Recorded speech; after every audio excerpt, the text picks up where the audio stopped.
Well, we're going to move on to the next section now and try to power through these next few if we can, because we do have a lot of content to cover. So this one's, I titled this Mixed Messages on the Evidence. And because this is something that you had mentioned before, that there's like a lot of mixed messaging on the evidence for Jesus, especially within this one interview.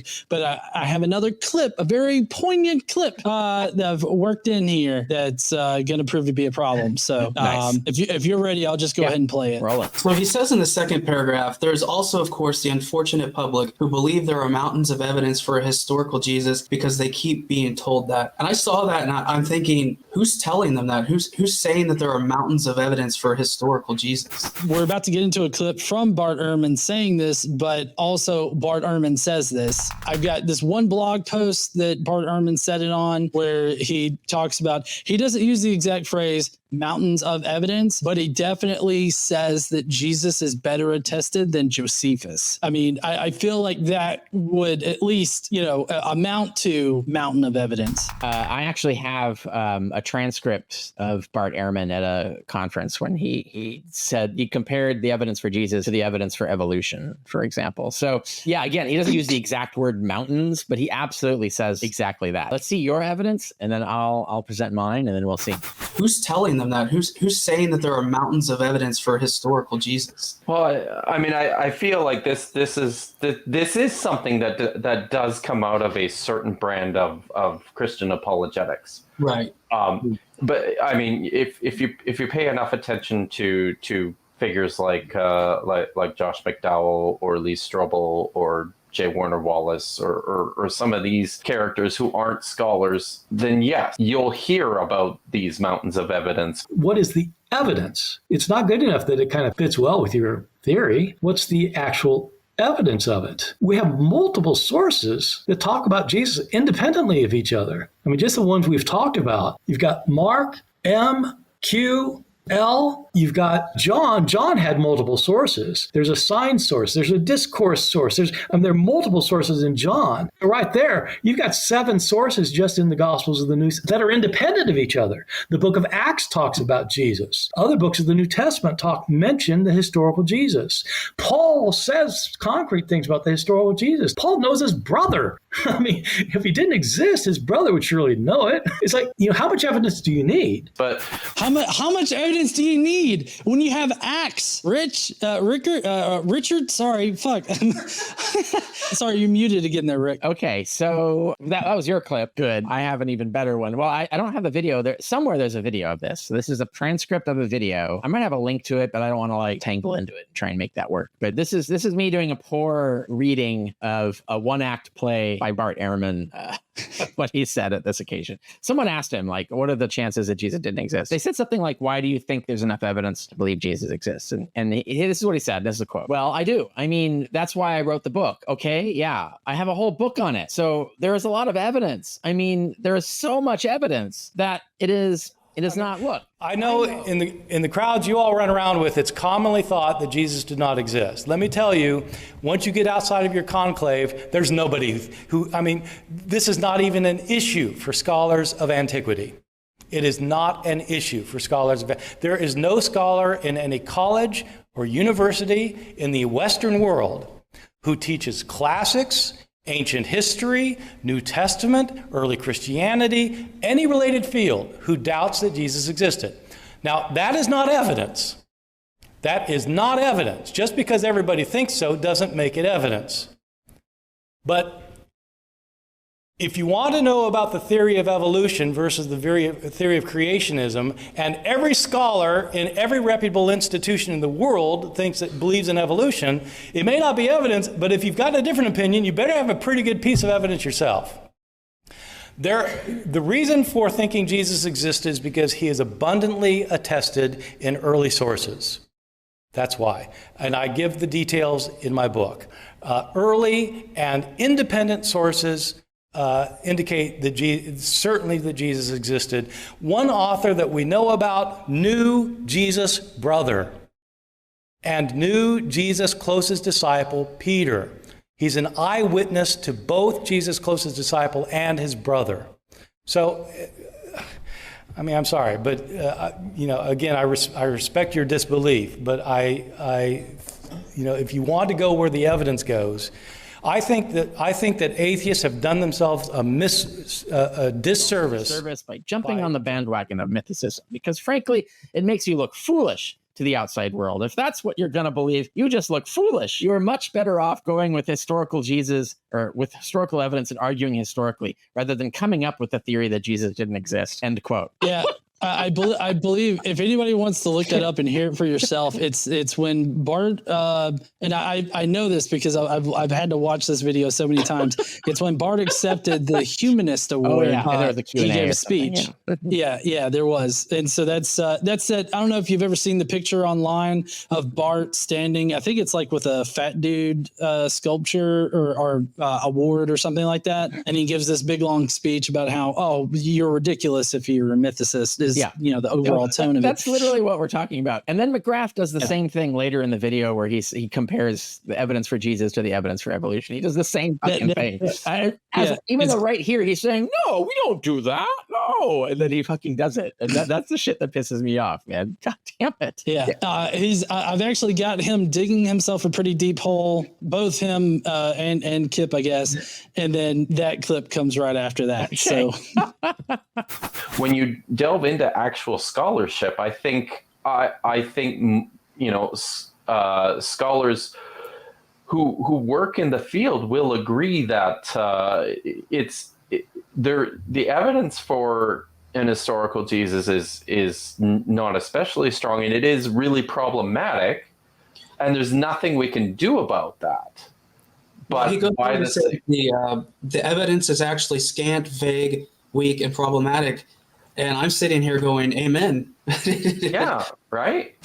Richard conceded, as he often does in public, the 1 in 3 chance that a Jesus existed, which in the past I had always considered as just very low on the basis of his mathematical model. And I started to rethink this in different terms, where for any other person from that social strata within early Jewish culture, maybe those are actually fantastic odds.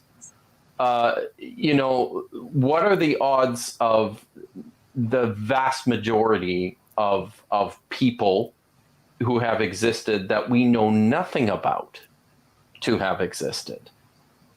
It's impossible to quantify because I feel like this is Kipp Davis is bad at math. Okay. He doesn't know how to calculate any of this. What is the probability that most of the people who existed? It's not one. It's much better than 1 in 3, Kipp, because it's a circular argument. But anyway, that's a lot. That was a word salad from him. And of course, because he and McGrath both lie about having read my book. Well, no, let's be fair to Kipp. Kipp admits he hasn't read my book. He only read parts of it, and so he wouldn't know about necessarily other parts of it. McGrath claims and swears that he read the book, but he's constantly talking as if he has no fucking idea what's in the book. I give several examples. Socrates is an important example of the evidence we have for Socrates is good. If we had that for Jesus, we'd be done, right? Like that would be a historicist, and that would be the argument. I did a whole chapter in Jesus from Outer Space on all the other people that people keep claiming, from Hannibal to Herod Antipas and whatever. The issue is not that unknown people, like unfamous people. And of course, we have to assume that Jesus is unfamous because the Gospels claim he was super fucking famous. So you have to admit that the Gospels are lying. If you're willing to admit that, okay. And then you can start building a plausible historical Jesus. You have to say he's a nobody. He's just some Galilean preacher who got himself killed. He wasn't even on Josephus's radar because Josephus records a ton of these, messianic pretenders who claim to be Joshua and are going to reinstitute Israel. He doesn't even include Jesus among them. Even if the Testimonium Flavianum was authentic, he doesn't include them among the other pretenders because he wasn't even that famous. So you could admit that, but that isn't what our argument is. I've never said that the probability that Jesus didn't exist is low because he's a nobody. I actually argue the opposite. I say, if he was just a random nobody, the base rate of him existing would actually be reasonably high. The reason his base rate is low is because he's right out of the gate a mythological celestial super being. Not every rando from Galilee is a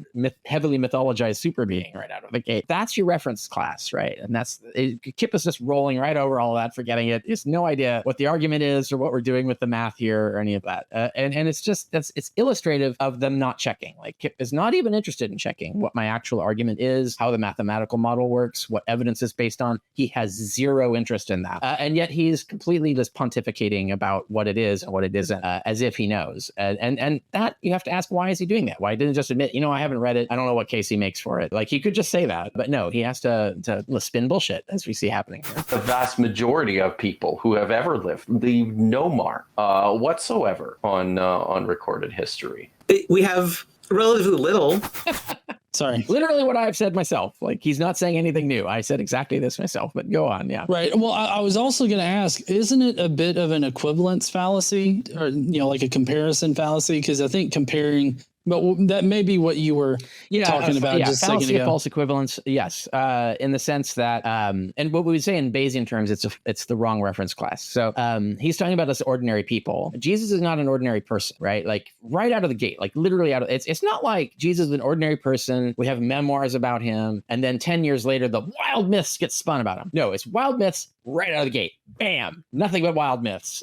Paul, crazy wild myths. Then you get to the Gospels, more and more crazy wild myths, just everywhere. It's all we've got. That's not an ordinary guy, right? Like he belongs to a different reference class than just ordinary farmers, preachers, activists, etc. And I literally explicitly make this point in that chapter in Jesus from Outer Space, where I talk about the other guys. I have a whole section on how we reference class people. Why do we not doubt, if Josephus mentioned some random functionary in the court of Herod, why are we not suspicious of that? Because those guys usually existed. That's the reference class, right? Those guys typically turn out to have existed. But wild, crazy celestial superheroes with crazy myths written about them, actually, those guys tend not to have existed. Like if you look at the examples in that reference class, not a lot of some of them are historical, but not a lot. And that's the thing is like, you got to look at the reference class. That's the reference class. You can't just say Jesus was just some ordinary person, because he was not. Even if he literally was, he's not in the record. And that's the problem. That's the problem we face. And it's funny that they're even kind of admitted that and then immediately took it away. Right? They're saying like, oh yeah, the evidence sucks. And then here they are immediately like trying to argue that no, the evidence is good. And you'll see this pendulum switch a lot in this video. That's the part of it that's starting right now is this switch to, actually, now that I think about it, it's great evidence. But more than any person who was first investigating whether there was an itinerant preacher that some people thought might be the Messiah, but who never minted coins or, erected monuments.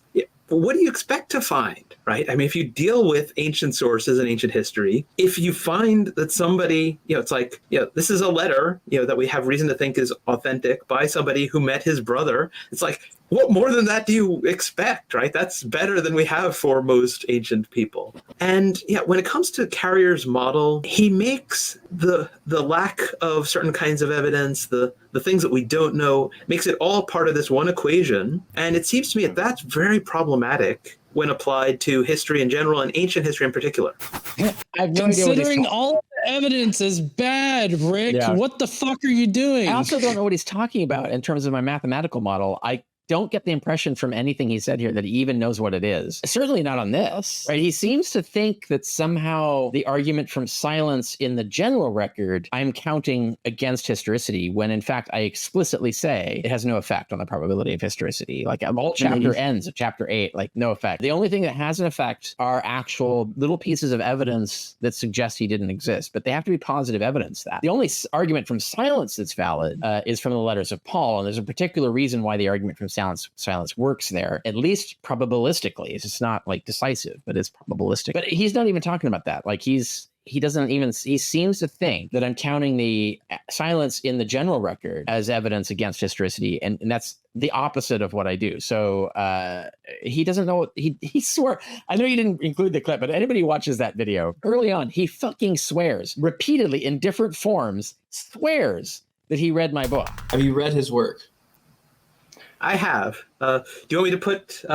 I'm pretty sure that if I put my hand on a Bible and swore, although that would show my... That wouldn't count, would it? New Testament literacy, right? If I was willing to do that. But, I'm also not sure it would carry any weight with him anyway. But, and I've never been a Boy Scout. Otherwise, I could do like Scout's honor. I will do it with the Vulcan salute. But I did write a review of Proving History, and then wrote 3 review articles for Bible interpretation about on the historicity of Jesus.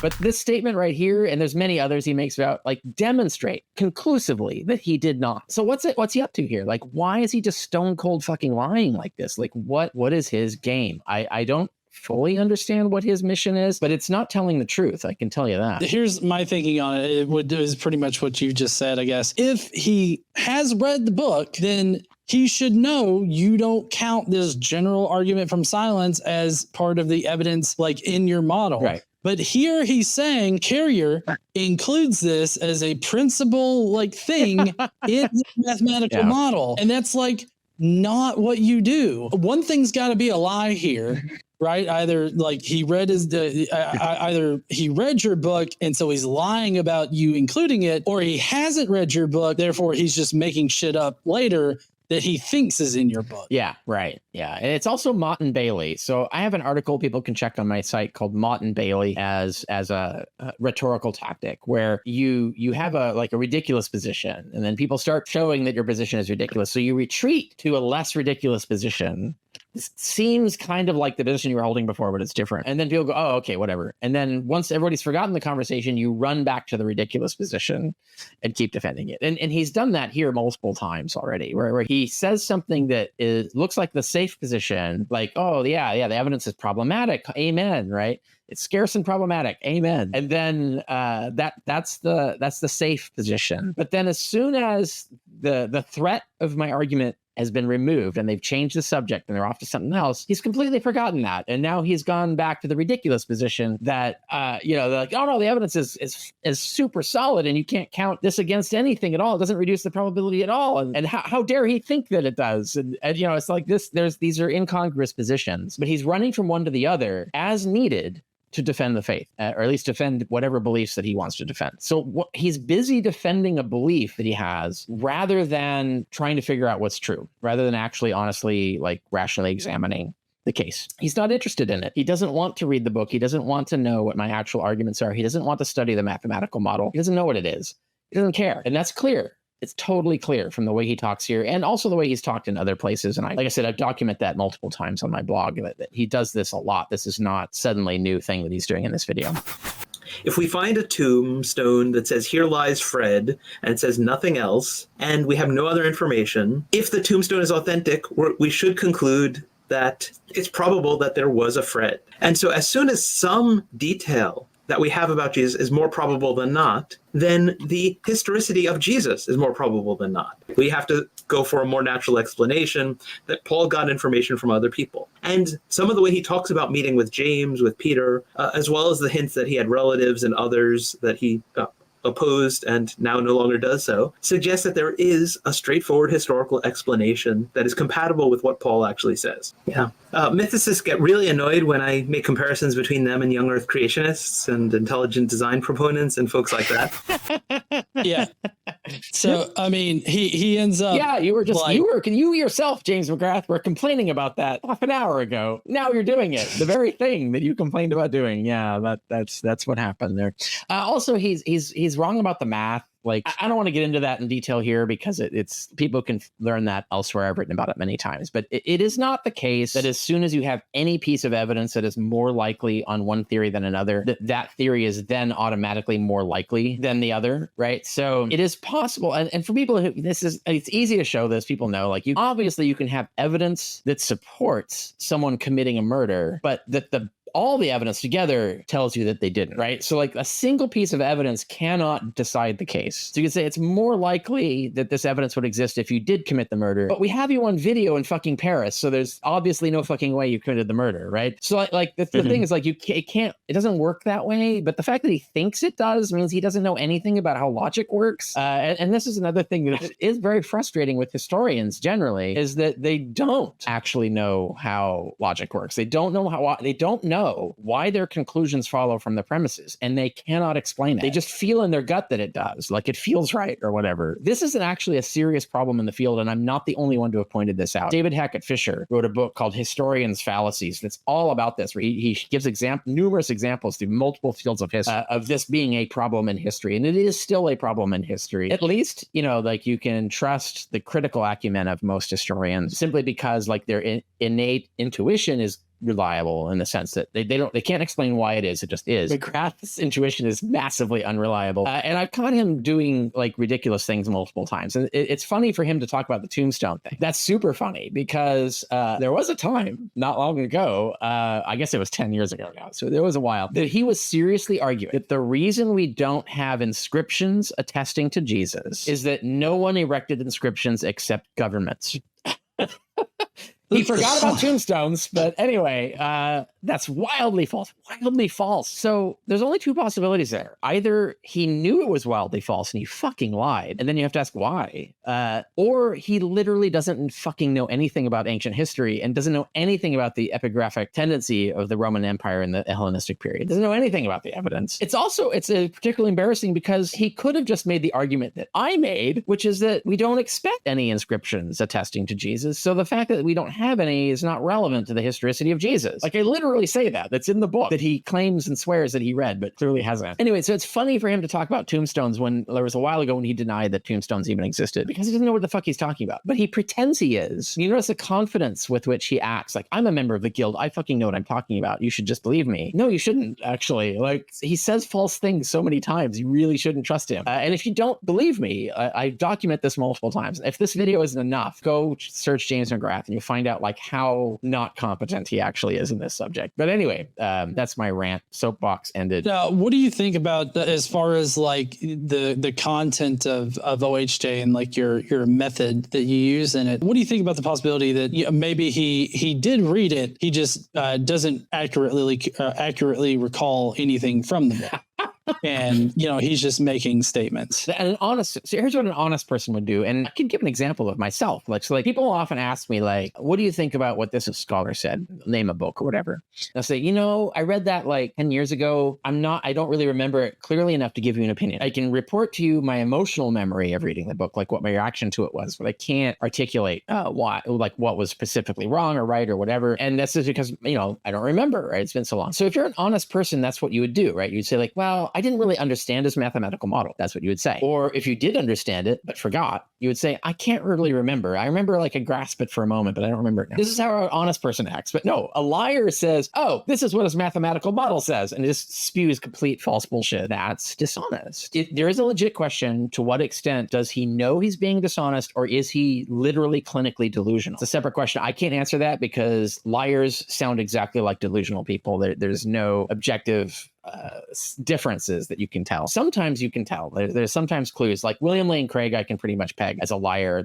I have enough evidence I can build for that. And so have many other people. And so there are other people, like in certain circumstances, you can kind of catch them. There's like a moment where you say, that's the give, that's the tell. But with James McGrath, I don't know. Like, is he just a bullshitter where he doesn't really care and doesn't remember things because he didn't want to remember things? Like, is he delusional, or is he a grifter? I don't get the feeling that he's a grifter in the way that like William Lane Craig is totally a grifter, but I can't say that I know what his motives are. Like, all I can say is that he's wildly contradicting himself and reality. And how do you explain that? I leave that up to the audience.